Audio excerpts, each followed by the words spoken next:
His face was red and shiny because he was so nervous.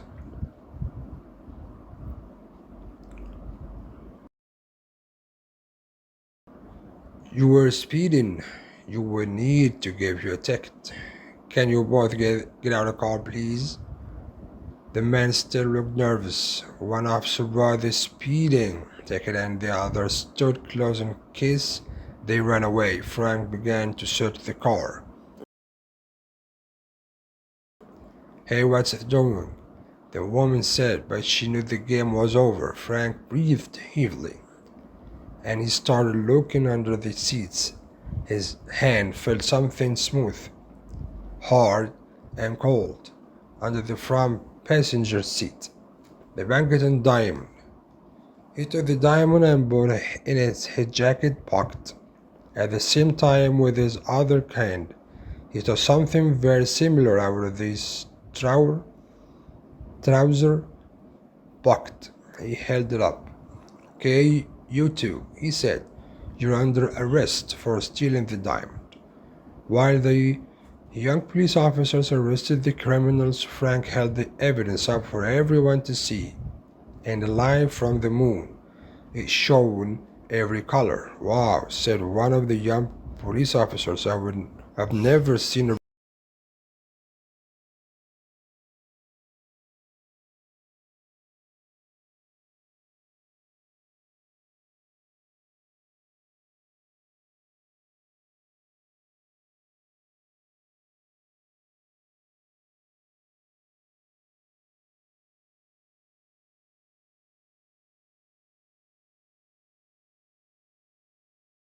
real diamond up close.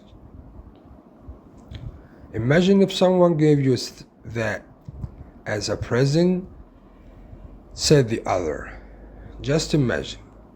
Frank agreed. He carefully put into an evidence bag.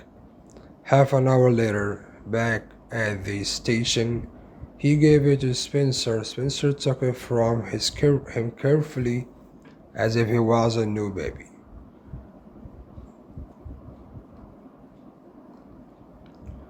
5 weeks later, Frank was sitting in his new armchair and drinking a glass of the best champagne. His expensive new car sat at his feet. He picked up the local newspaper. The two thieves had got 6 years in prison. The photo in the newspaper was full of the Pinkertons. They were standing next to the diamond inside its new, extra strong glass case. Frank looked closer at the photo of the diamond. Only an expert would notice anything strange about the Pinkerton diamond, and only if they saw the diamond up close. Frank put the newspaper down and picked up for one of the travel magazines on his beautiful new coffee type table. Biggie, he said, would you like to go to the Bahamas or Maldives? Biggie put down her own champagne glass. A small diamond ring on her finger shone in the light. Why not both? She smiled. I did promise you a long cruise, he said. You did, she replied. I'm so glad I called you first when I heard them planning to steal the diamond. Me too, Biggie. He said, me too. Life now he had retired was a wonderful thing after all.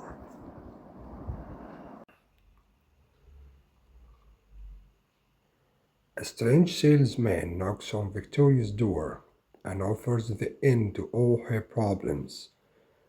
Will she say yes or is the price too high? Do the preparation task first, then read the text and do the exercises.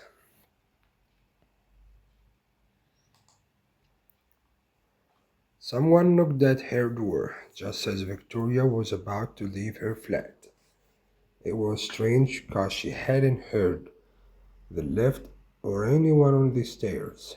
She quickly tried to put her other shoe and nearly fell over.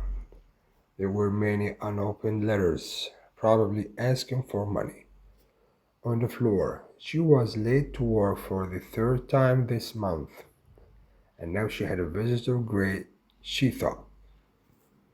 She opened the door and tried to smile in a way that would say, I would love to talk, but sorry I can't.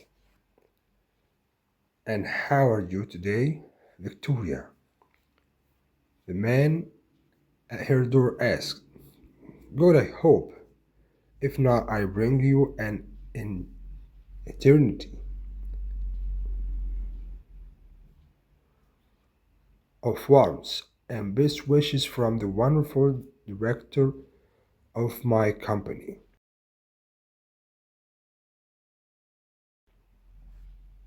Victoria's smile disappeared.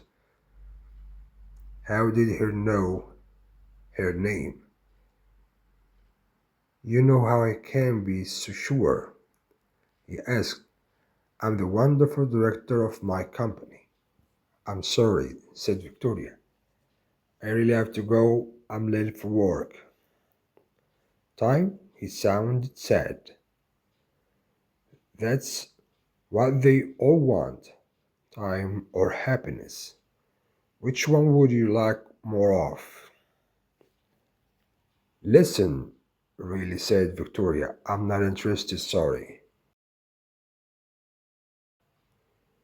We've got a special offer on, he replied. 25 years of extra life in exchange of eternity. Or, he smiled, double your happiness for the same price. Price? She repeated, confused. There are no hidden charges. We take everything you have forever.